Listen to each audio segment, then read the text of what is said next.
Have a nice student. Today we take chapter 8. We take exercise 8.1. इसका introduction तो आपको पिछले लेक्चर में करा ही दिए थे, तो आज से एक्सरसाइज अब ले रहे हैं, है ना। एक्सरसाइज है 8.1। तो 8.1 में देखिए पहला क्वेश्चन दिया है और ये इस तरह का एक क्वेश्चन आपकी परीक्षा में पूछा जाता है ना, एंगल फाइंड करने के लिए। तो इन ट्राइंगल ABC, एक ट्राइंगल है ABC, उस ट्राइंगल में एंगल भी राइट एंगल है। इसको भी आप ध्यान से पढ़िएगा। एंगल अपने से आप कोई भी नहीं ले सकते हैं, जिस एंगल को बोला है उसी पॉइंट पर आपको राइट एंगल लेना है। तो बोला है कि एक ट्राइंगल ABC बनाइए। तो सबसे पहला काम कि आप एक राइट ट्राइंगल बनाइए। राइट ट्राइंगल का नाम जो है ABC है। तो इसमें ये ध्यान रखिएगा कि राइट एंगल B पॉइंट पे लेना। तो हमने जैसे ये ट्राइंगल बनाया तो हमारा राइट ट्राइंगल यहाँ बन रहा है, मतलब ये B पॉइंट लेना। अब बचा A और C। तो AC को आप कहीं भी लिख सकते हैं। तो मान लीजिए हम ये A ऐसे ही लेंगे, ABC ऐसा हो जाए, तो ये आपका फिगर बन गया। अब यहाँ पे आपको जो इसका आंसर देना है तो वो A के हिसाब से देना है। तो साइन A cos A निकालने को बोला है और इसमें सेकंड में साइन C और cos C। मतलब साइन A का मतलब कि एंगल A को लेके आपको साइन A की वैल्यू बताना है और एंगल C को लेके आपको इनकी वैल्यू बताना है। तो सबसे पहला क्वेश्चन हमारा ये है। तो हमने यहाँ पे एंगल A ले लिया। तब दिया क्या है? दिया है in triangle ABC where angle B equal to 90। इतना तो हमको दिया गया है। अब हमको साइन A और cos A की वैल्यू निकालना है। ये पोजीशन दी गई है। AB की वैल्यू दी गई है 24 सेंटीमीटर एंड BC की जो वैल्यू है वो दी गई है 7 सेंटीमीटर। तो सबसे पहला काम इसमें ये होता है, इस तरह के चाहे कोई भी क्वेश्चन दिया हो, सबसे पहला काम कि साइड तो आपको देगा ही वो। अब वो साइड देने के बाद साइड तो देगा पर दो ही साइड देगा। तीसरी साइड आपको पाइथागोरस थ्योरम लगा के फाइंड कर लेना। तो इसमें जैसे AB दिया है तो AB की वैल्यू दे दिया है 24 सेंटीमीटर, BC की वैल्यू 7 सेंटीमीटर। तो कहने का मतलब कि AC नहीं दे रहा, तो आप पाइथागोरस थ्योरम यूज कर इसको AC को फाइंड कर लेना है। तो सबसे पहला काम AC को हमको फाइंड कर लेना है। तो बाय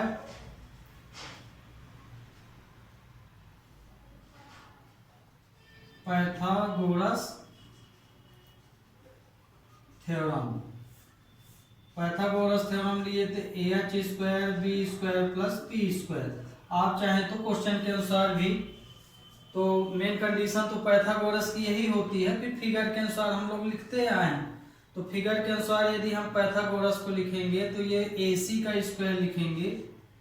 AC का स्क्वायर इक्वल टू AB का स्क्वायर प्लस BC का स्क्वायर। मान लीजिए आपने फिगर बना लिया है तो इसके अकॉर्डिंग डायरेक्ट इसको लिख सकते हैं। मान लीजिए नहीं लिखना है, आपको फिगर के अनुसार दिक्कत जाती है और पता है कि हाइपोटेनस कहाँ है, परपेंडिकुलर कहाँ है, बेस कहाँ है, तो आप इसको भी यूज कर सकते हैं। अब इसमें वैल्यू रख दे। तो AC का स्क्वायर इक्वल टू AB है 24, तो 24 का स्क्वायर ये 7 का स्क्वायर हो गया। तो AC स्क्वायर कितना आ जाएगा? 24 में हम 24 का मल्टीप्लाई करेंगे तो कितना आएगा? 576 आ जाएगा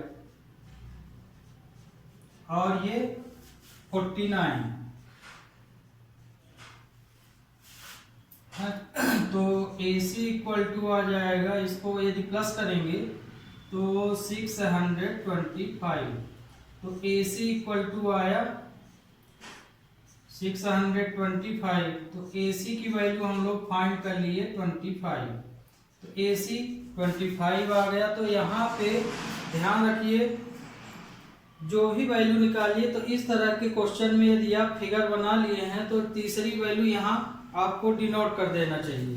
तो ये वैल्यू अब हम 25 सेंटीमीटर फाइंड कर लिए। अब हमारा इसका काम खत्म। अब हमें जो दिया है उसको फाइंड करना। तो अब हमें जैसे साइन ए की वैल्यू निकालना है। तो साइन ए, तो आपको कल हम एक ट्रिक बताए थे, इसको ध्यान रखिएगा, आप लोग से बनता भी होगा। P B P upon H H B, है ना। तो इसमें हम पहले को साइन मान के चलते हैं, फिर इसको कास मान लेते हैं, फिर इसको टेन। तो अब जैसे और जस्ट इसका अपोजिट कास वगैरह हो जाता है। तो ये वाला इस तरह के क्वेश्चन में आप ये ट्रिक जरूर ध्यान रखिए। बनता है तो कोई बात नहीं, कोसिक, सेक और काट, है ना। यदि इनकी वैल्यू निकालना है तो ऐसे पढ़ेंगे, और यदि साइन कास टेन की वैल्यू लिखना है तो ऐसे पढ़ेंगे। तो अब जैसे साइन ए की वैल्यू निकालना है तो हमारा एंगल को देख के निकालना है। ये ध्यान रखिएगा, ए बोला है तो मतलब कि आपको इसी प्लेस से लेना है। तो आपको हम पिछले लेक्चर में बताए थे कि राइट ट्राइंगल में एक तो एंगल बी होगा, दो ही एंगल बचेंगे, ये और ये। तो जो एंगल हमें बचते हैं, या sign cos A B C जो भी हम वैल्यू निकाल रहे हैं, तो उस एंगल से सिर्फ दो ही साइड जुड़ती हैं, एक बेस एक हाइपोटेनस, और तीसरा जो बच जाता है वो हमेशा परपेंडिकुलर बचता है। तो आगे तो आपको पहला काम है कि साइन ए की वैल्यू लिखिए, माने साइन थीटा की, इसके अनुसार। तो साइन थीटा इक्वल टू होता है परपेंडिकुलर अपॉन हाइपोटेनस। तो ये हो गया आपका परपेंडिकुलर अपॉन हाइपोटेनस। तो अब इसमें देखिए परपेंडिकुलर, तो ये हम अपना मेन स्ट्रक्चर लिखे। अब फिगर के अनुसार परपेंडिकुलर इसमें क्या होगा, ए ये है, यहाँ से हमको पढ़ना है। तो ये तो बेस है, क्योंकि एक एंगल से सिर्फ बेस और हाइपोटेनस ही लगता है। तो ये वाला बेस है, ये हाइपोटेनस। तो बचा क्या ये, तो BC परपेंडिकुलर है, मतलब कि जिस एंगल को आप ले रहे हैं उसके सामने वाली लाइन परपेंडिकुलर है। तो मतलब कि A के सामने वाली ये लाइन हमेशा परपेंडिकुलर होगी। तो BC अपॉन AC हो जाएगा। हाइपोटेनस तो कहीं से भी पढ़िए एक ही रहेगा। अब यहाँ पे वैल्यू रख दीजिए, क्योंकि हम बेस ये माना जाएगा, एंगल A से निकाल रहे हैं, तो A के लिए ये बेस होगा, ये हाइपोटेनस होगा। तो अब हमने ये सही कर लिया, है ना। तो अब हम BC की वैल्यू यहीं से देख के निकाल सकते हैं। तो BC की वैल्यू यहाँ पे देखिए 7 है, ये 7 रख दिए। AC की वैल्यू 25 है ये। तो ये आपका पहला आंसर हो गया, है ना, क्वेश्चन फर्स्ट का हो गया। फिर सेकंड, कास A बोला है, कास A को बेस अपॉन हाइपोटेनस लिखेंगे, बेस अपॉन हाइपोटेनस। तो एंगल ए ये है हमारा, तो बेस ए भी होगा अपॉन AC। AB की वैल्यू है 24। यहाँ यदि नहीं समझ में आ रहा है तो 24 हम यहाँ लिख देंगे। तो AB की वैल्यू है 24 अपॉन 25 AC हो जाएगा। ये आपका पहला क्वेश्चन सॉल्व हो गया, है ना, पहला पार्ट। अब हम ये वाला पार्ट लेते हैं, ये तो पहला हो गया। दूसरा नंबर है साइन C निकालना है। Sine C perpendicular upon hypotenuse ही लेंगे, लेकिन अब हमको C पॉइंट से पढ़ना पड़ेगा। C हमारा यहाँ देखिए A से पढ़े तो ये आया हमारा। अब हमारा एंगल ये वाला दे दिया है C, तो ये वाला तो निकाल लिए, तो इसको हम अब हटा देते हैं। अब C से आपको देखिए, तो C में ये लाइन जुड़ी है, ये लाइन, मतलब कि ये बेस हो गया, ये हाइपोटेनस। तो अब हम जब C से पढ़ेंगे तो C के सामने का लाइन क्या है, AB बन रही है। तो हमेशा C के सामने वाली लाइन पर, माने जिस एंगल को आप देख रहे हैं उसके सामने वाली लाइन हमेशा परपेंडिकुलर बनेगी। तो एंगल सी के सामने ए बी है तो ए बी परपेंडिकुलर होगी। हाइपोटेनस तो हो गया, सभी में वही है।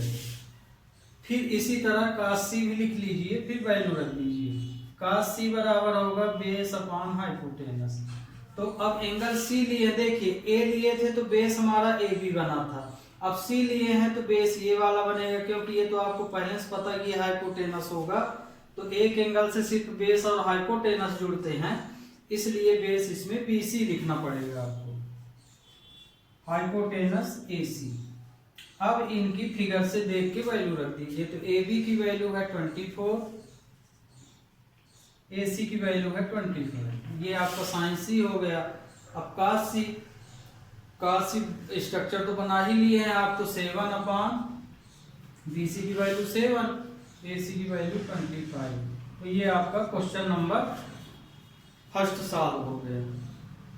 तो इस तरह के क्वेश्चन में ध्यान रखिएगा, एक ही ओर से आपको सब नहीं पढ़ना है, जहां एंगल दिया वहां से पढ़ना है। सी दिया है तो सी से पढ़िए, उसके अनुसार बेस परपेंडिकुलर हाइपोटेनस बताइए।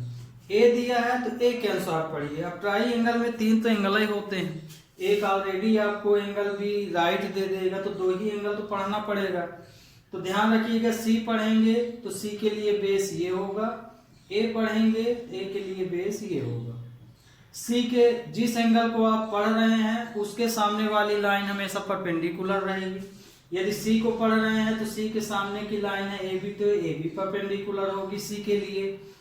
ए को पढ़ रहे हैं तो ए के एंगल ए के लिए परपेंडिकुलर BC हो जाएगी, बस ये ध्यान रखिए। अब लेते हैं question number 2।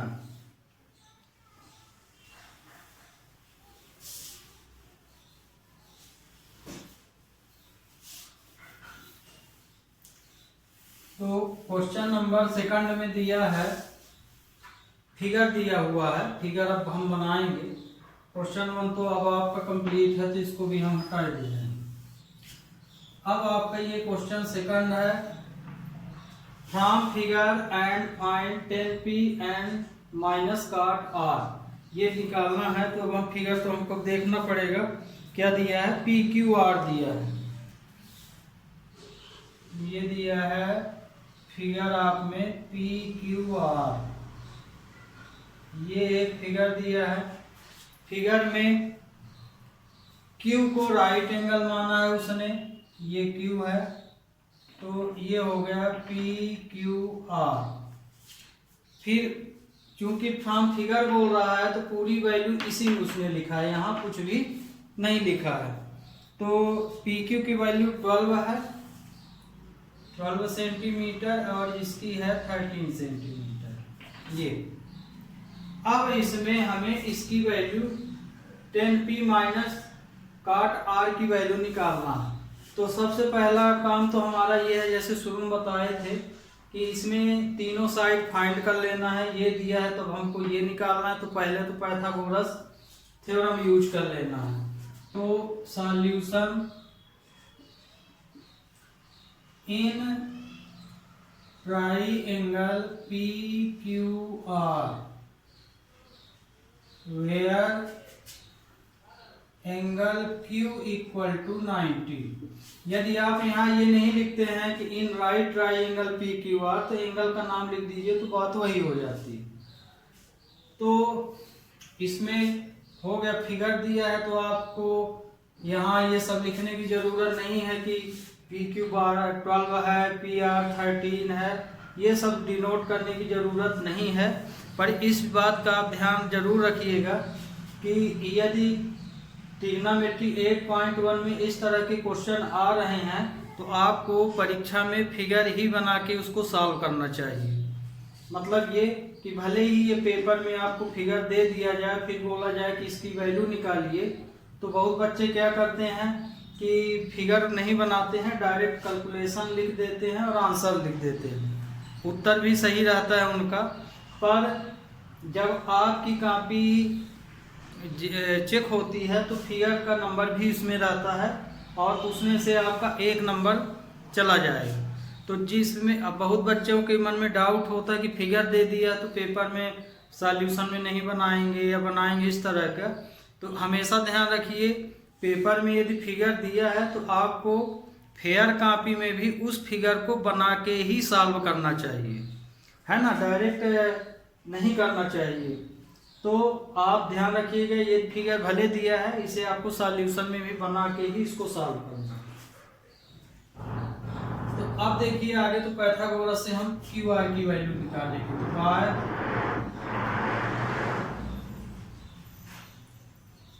Pythagoras theorem h² equal to p² plus b²। अब इसके अकॉर्डिंग लिख लीजिए, ये 90 का है तो ये हाइपोटेनस होगा, तो इसको हम लिख सकते हैं pr का स्क्वायर इक्वल टू pq का स्क्वायर प्लस qr का स्क्वायर, ये लिख लिए। अब इसमें हमें qr फाइंड करना है, तो ये वैल्यू जो भी दी है इसमें रख दीजिए। तो pr की वैल्यू है 13 का स्क्वायर, 12 का स्क्वायर प्लस qr का स्क्वायर, तो ये 169 हो जाएगा, ये 144 इसका स्क्वायर निकालेंगे तो ये आएगा, तो इधर माइनस हो जाएगा, 169 144 qr का स्क्वायर, तो qr का स्क्वायर इक्वल टू आपका कितना आ जाएगा 25। तो 25 का स्क्वायर आप निकालेंगे स्क्वायर रूट, तो 5 आ जाएगा, है ना। तो इस तरह के क्वेश्चनों में पहला काम है आपका पाइथागोरस थ्योरम लगा के ट्राइएंगल की थर्ड साइड को फाइंड कर लेना। तो ये 5 सेंटीमीटर आया। अब यहाँ पे आते हैं क्वेश्चन पे। तो क्वेश्चन में देखिए 10p और काट r की वैल्यू हमको फाइंड करना है। तो आगे तो हमको 10p और काट r की वैल्यू निकाल लेना है, जैसे कि पिछले क्वेश्चन में निकाले हैं। तो यहाँ पे अकॉर्डिंग टू क्वेश्चन 3 से लेते हैं, और 10p, तो tan थीटा इक्वल टू क्या होता है, परपेंडिकुलर अपॉन बेस, है ना। अब इस फिगर में परपेंडिकुलर हमको देखना है, तो देखिए इसके लिए ये परपेंडिकुलर है, इसके लिए ये परपेंडिकुलर माना जाएगा। तो अब हम इसमें सवाल उठता कि लें किसको, है ना, इसको परपेंडिकुलर माने कि इसको माने। तो इसीलिए आपको एंगल को पढ़ते अच्छी तरह से आना चाहिए। तो इसमें देखिए 10p दिया है, मतलब कि p फॉर्म से आपको पढ़ना है। तो 10p निकालना है, तो हमारा मतलब यहाँ बोल रहा है, तो आपको अभी हम बताए हैं कि यदि ये एंगल आप ले लिए हैं तो ये हमेशा बेस माना जाएगा, ये हाइपोटेनस। तो बचा क्या, ये बचा, तो माने एंगल के सामने हमारी QR लाइन है, तो यहाँ पे परपेंडिकुलर आपका माना जाएगा QR, है ना। P के लिए परपेंडिकुलर होगा QR और R के लिए परपेंडिकुलर होगा PQ, और बेस क्या हो जाएगा, बेस हमारा PQ हो जाएगा। ये अब वैल्यू रख दीजिए। तो QR की वैल्यू कितनी है 5, PQ की वैल्यू कितनी है 12, ये आपने 10p की वैल्यू निकाल लिए। अब इसी तरह से अब हम काट R की वैल्यू निकाल लेते हैं। तो cot R equal to base upon perpendicular होगा, है ना, 10 का उल्टा। तो बेस है इसमें, पर ध्यान रखिए क्या लिखा है R, मतलब कि हमें R से देखना है। R हमारा यहाँ है, इसको हम हटा देते हैं, इसका काम खत्म। तो R में ये देखिए बेस अपॉन परपेंडिकुलर, तो R के लिए बेस ये वाला होगा, R के सामने परपेंडिकुलर ये है तो ये होगा। तो मतलब कि बेस होगा इसमें QR और परपेंडिकुलर PQ होगा, है ना। बहुत बच्चे इसी को उल्टा कर देते हैं, पर उल्टा कब मानेंगे कि 10 का उल्टा ये है, उल्टा तब मानेंगे जब ये 10p है और काट p है। जब एंगल सेम हो तभी हमको उसको रिसिप्रोकल करना चाहिए, नहीं कि दोनों के थीटा अलग अलग हैं और आपने उसको उल्टा कर दिया।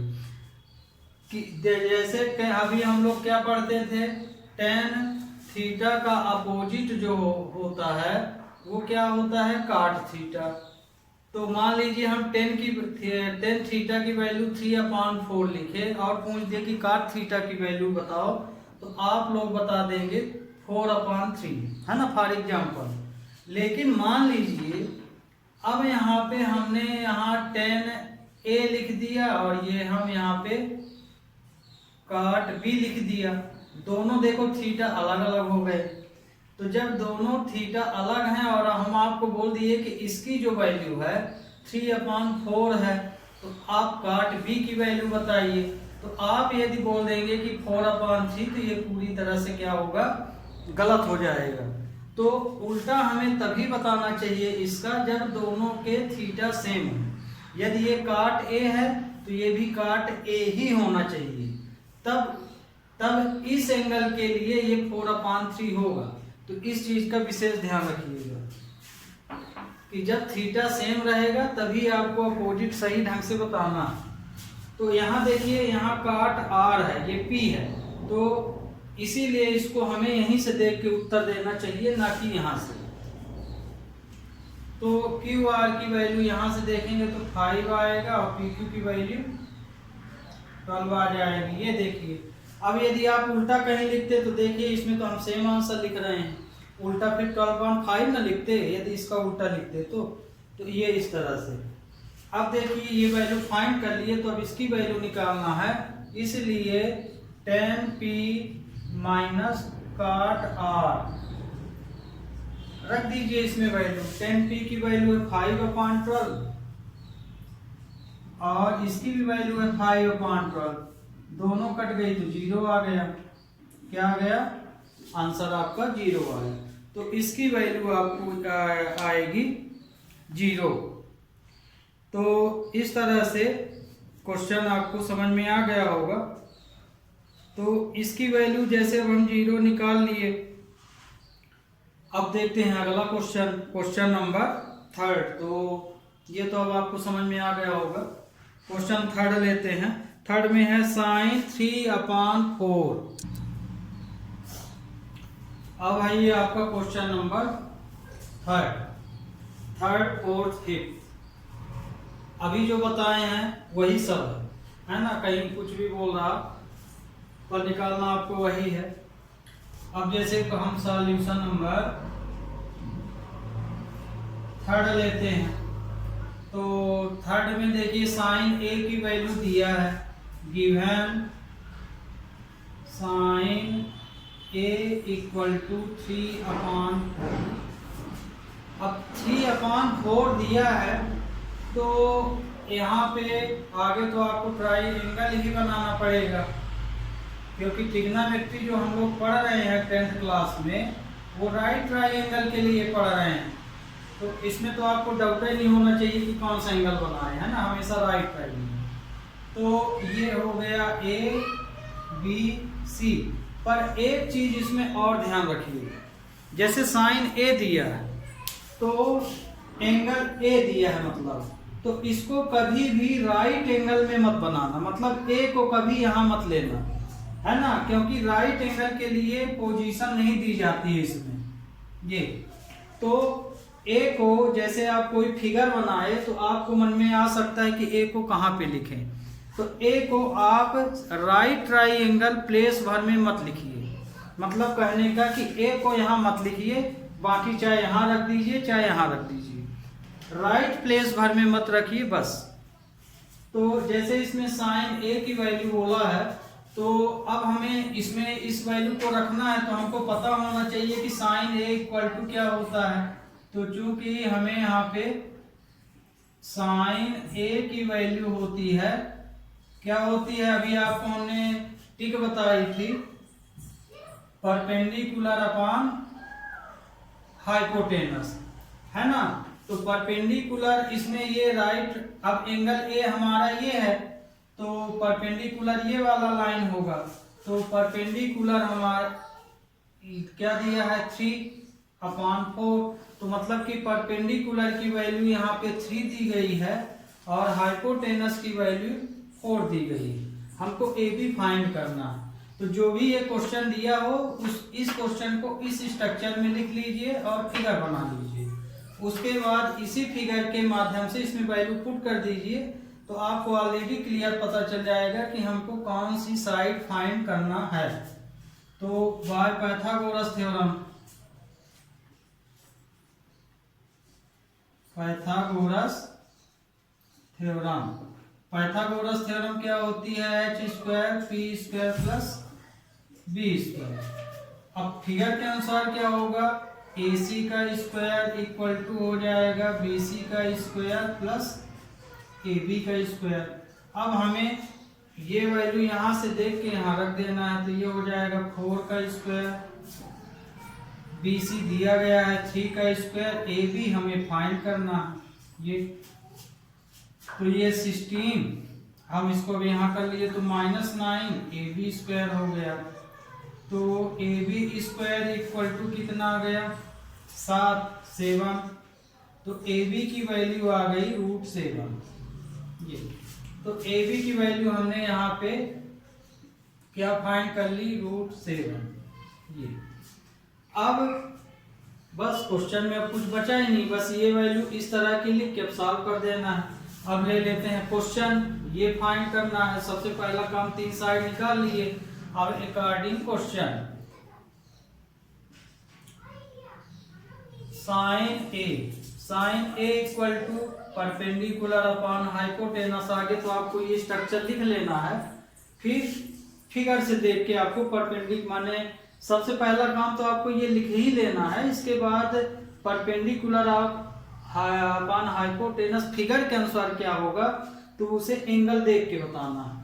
तो एंगल ए यही है, तो मतलब कि ये बेस हो गया, ये हाइपोटेनस और इसके सामने वाली लाइन परपेंडिकुलर। तो परपेंडिकुलर है 3 और हाइपोटेनस है 4।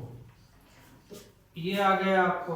अब देखिए साइन ए तो दिया था, देखिए तो वही हम फिर लिखे, तो अब चित्र के अनुसार भी वही आ रहा है।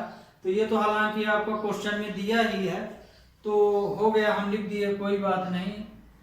हम इसको देख लिए थे कास ए क्या होगा? कास ए बराबर होता है P अपॉन हाइपोटेनस, माने बेस अपॉन हाइपोटेनस। कास ए लिखा है तो ए से ही देखेंगे, तो ये वाला बेस हो जाएगा और ये वाला हाइपोटेनस। तो बेस है इसमें AB, हाइपोटेनस है AC। तो AB की वैल्यू है √7 और AC की वैल्यू है 4। ठीक, 10A हो गया।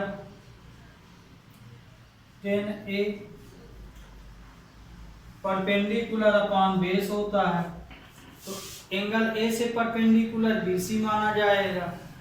तो ये हो जाएगा BC अपॉन AB। तो BC की वैल्यू 3 है, AB की वैल्यू √7 है। अब इसी में यदि काट बोले तो इसी का उल्टा लिख देना है। काट A बोले तब, काट B बोले तब नहीं लिख सकते हैं। काट A लिख सकते हैं √7/3। कास का उल्टा सेक होता है, तो सेक A की वैल्यू आप लिख सकते हैं 4/√7। लेकिन यहीं पे यदि हम सेक B बोल दें तब आप ये नहीं लिख सकते हैं 4/√7, उसे आपको यहाँ से देखना पड़ेगा। तो ये आपका पहला क्वेश्चन हो गया है ना। इसको आप मिटा सकते हैं, ये तो दिया है, ये था आपका, ये तो क्वेश्चन में ही है। तो इस तरह से है। अभी इसमें देखिए अगला क्वेश्चन, क्वेश्चन नंबर 4।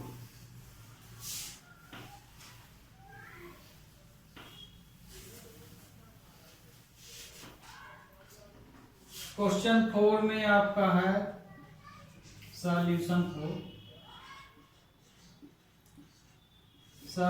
4 में given 15 cot A equal to 8, यही चीज दी गई है। देखिए जैसे हम इसको आपको छकाने के लिए क्या लिख सकते हैं, इसका यदि हम क्रॉस मल्टीप्लाई करें तो हम लिख सकते हैं 4 sin A इक्वल टू 3। इसी तरह से इसको दिख दिया, तो माने ये और ये दोनों सेम ही है ना। या तो क्वेश्चन इस तरह से लिख सकता है या कि क्रॉस मल्टीप्लाई में इस तरह से लिख सकता है। तो इसको आप सही ढंग से लिख लीजिए, cot A equal to 8/15।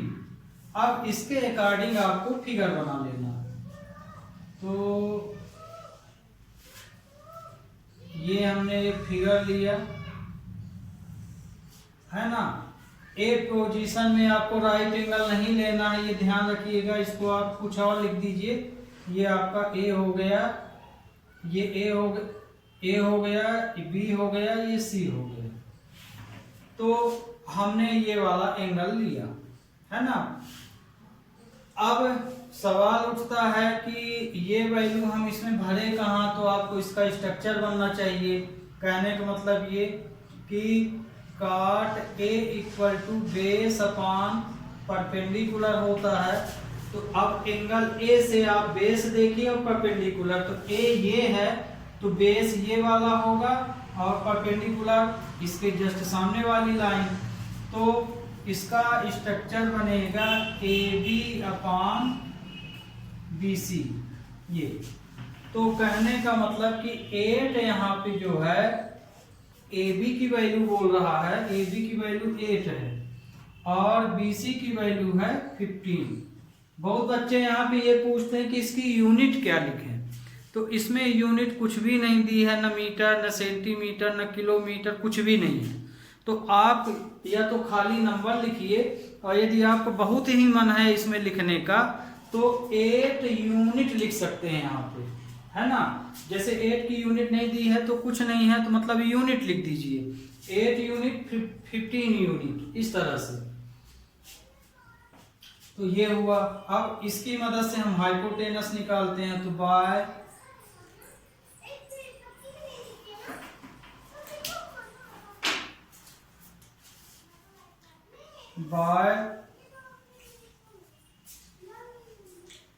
Pythagoras theorem.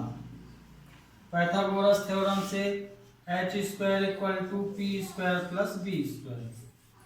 अब क्वेश्चन देखिए, ये तो स्टैंडर्ड फॉर्म है पाइथागोरस थ्योरम का।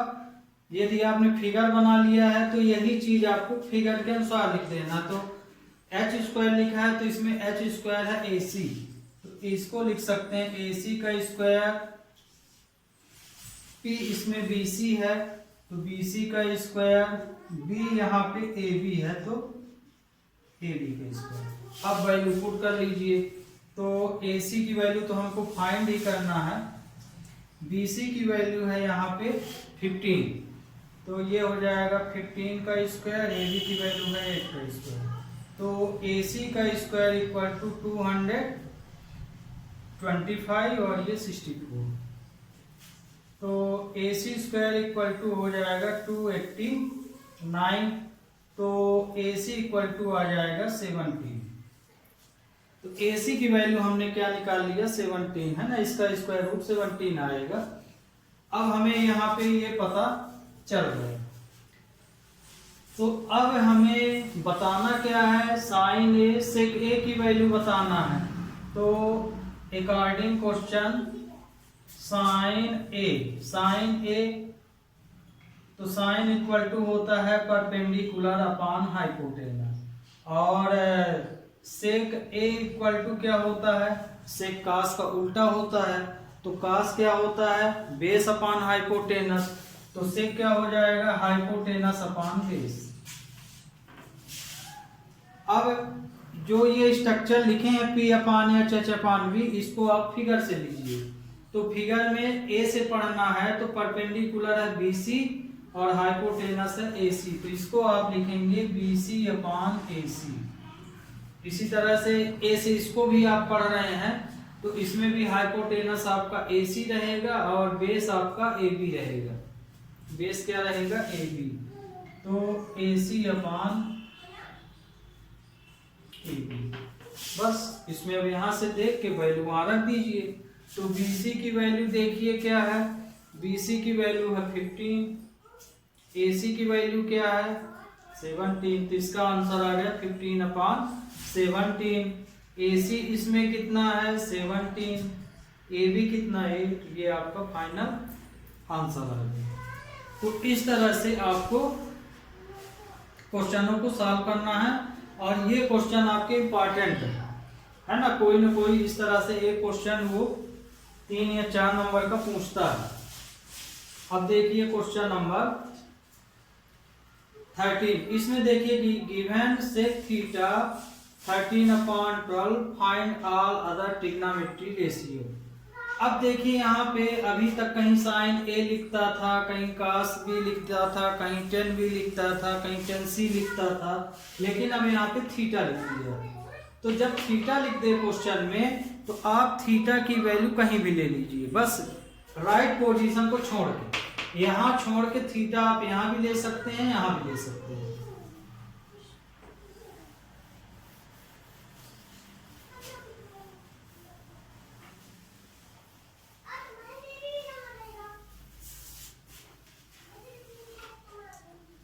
तो देखिए फिगर हम यही बनाए हैं, क्योंकि हर बार तो ट्राइंगल ही बनाना पड़ता है। Solution 5 given sec theta equal to 13/12। तो सेक थीटा को हम इस स्ट्रक्चर के अनुसार लिख लेते हैं। सेक थीटा इक्वल टू होता है h/b कास का उल्टा, कास थीटा इक्वल टू क्या होता है, बेस अपॉन हाइपोटेनस। तो सेक थीटा अपॉन क्या हो जाएगा, हाइपोटेनस अपॉन बेस। मतलब कि जो 13 है ये हाइपोटेनस है और b जो है बेस है। तो ये आपका हो जाएगा 13/12। तो इस क्वेश्चन में हाइपोटेनस आपका है 13। अब हम थीटा यहाँ ले लिए हैं, तो यदि हम थीटा इसको ले लिए हैं तो मतलब एंगल ए में लिए, तो बेस हमारा यही वाला होगा 12। मान लीजिए थीटा यहाँ ले लेते तो बेस ये वाला हो जाता आपका। तो मतलब हमें अब इसकी मदद से परपेंडिकुलर निकालना है। तो बाय पाइथागोरस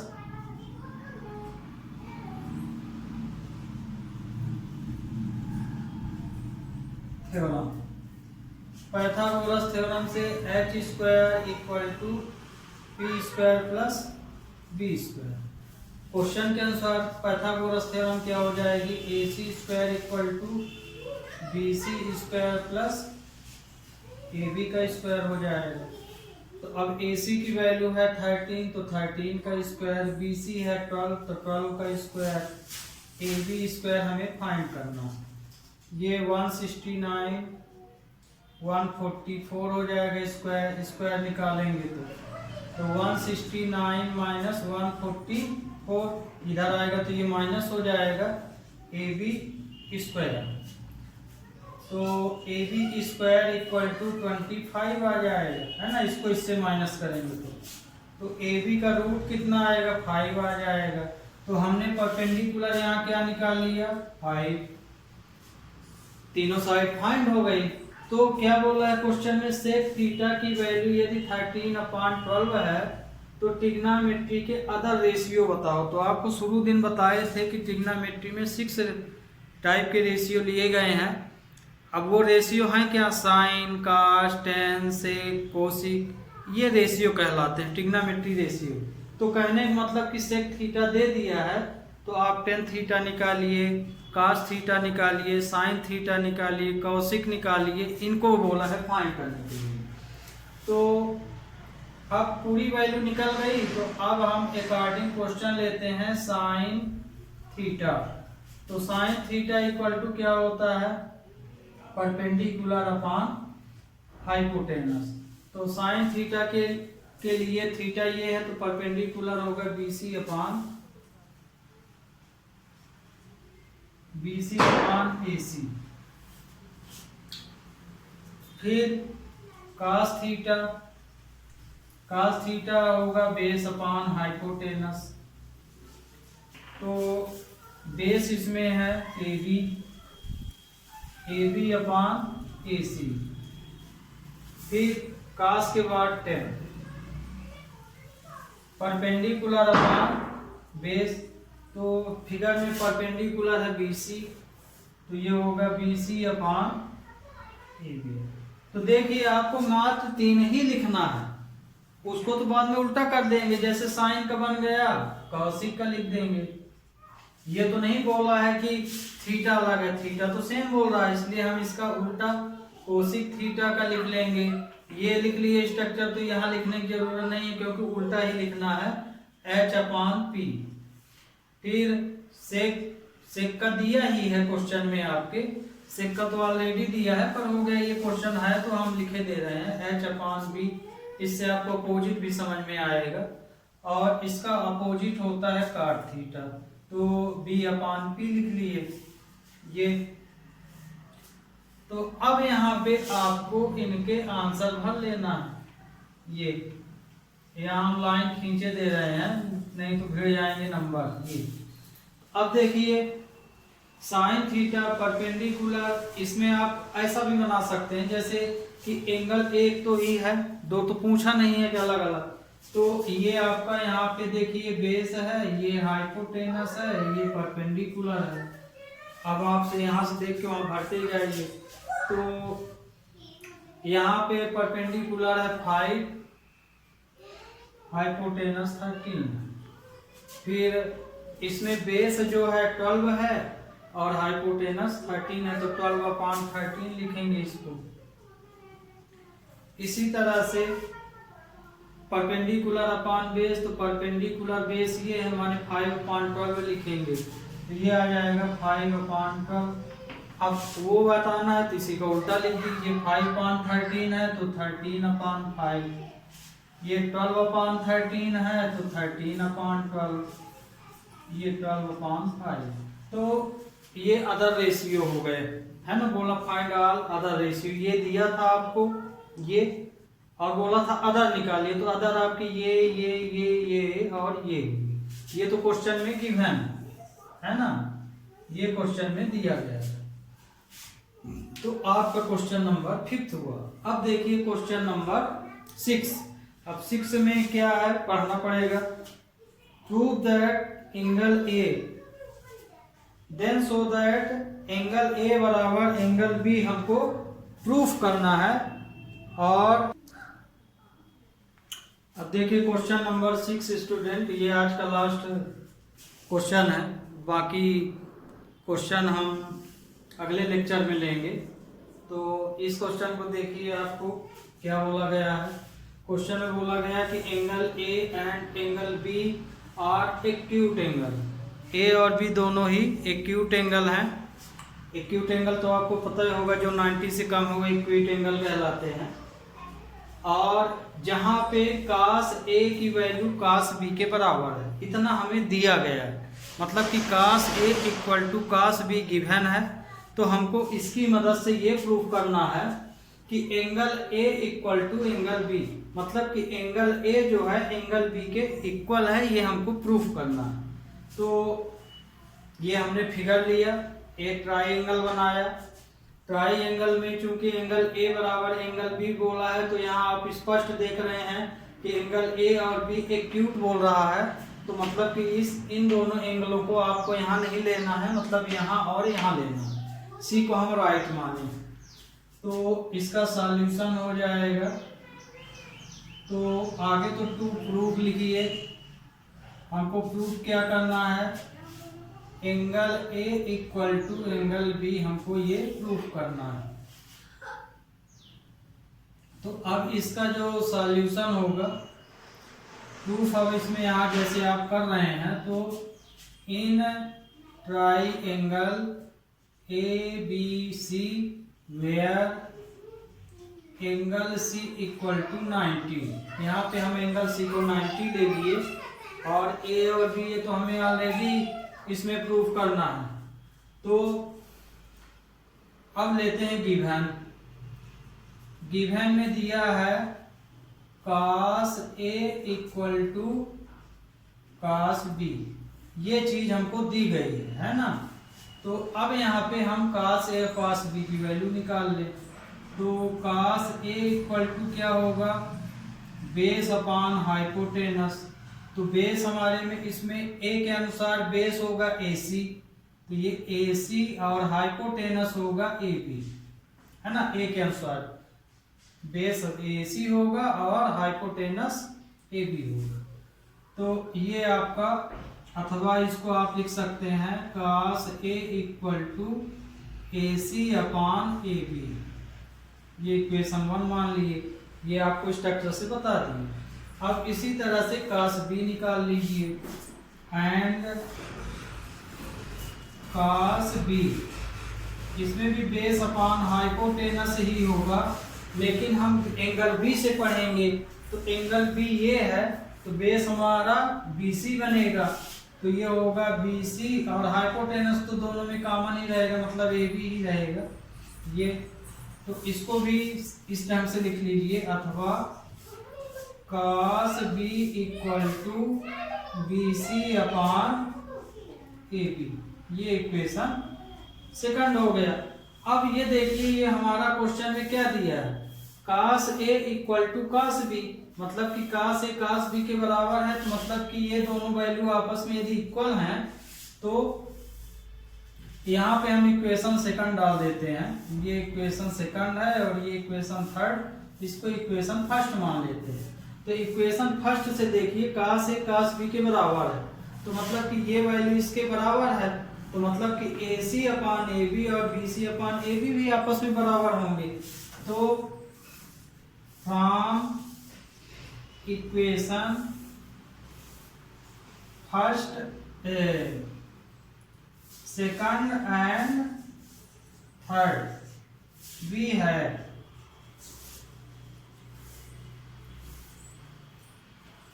AC अपॉन, या कि ऐसे लिख लीजिए, मान लीजिए आपको दिक्कत है तो आगे ये कंडीशन लिख लीजिए, हेंस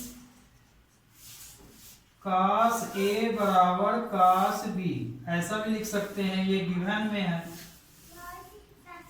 अब cos A cos B की वैल्यू रख दीजिए, cos A की वैल्यू ये निकाले हैं, cos B की ये, तो यहाँ आप लिख सकते हैं AC अपॉन AB, और यहाँ लिख सकते हैं BC अपॉन AB, ये इससे कैंसिल हो गया। तो यहाँ पे AC बराबर क्या प्रूफ कर लिए आपने, BC, तो हमारी AC बराबर हम BC प्रूफ कर लिए, मतलब ये आइसोस्केलस ट्राइंगल हो गया। तो आपको पता है कि यदि किसी ट्राइंगल में दो साइड इक्वल होती हैं तो उसके सामने का एंगल क्या होता है, इक्वल होता है। तो अब हम यहाँ लिख सकते हैं, इसलिए एंगल B बराबर एंगल A, बिकॉज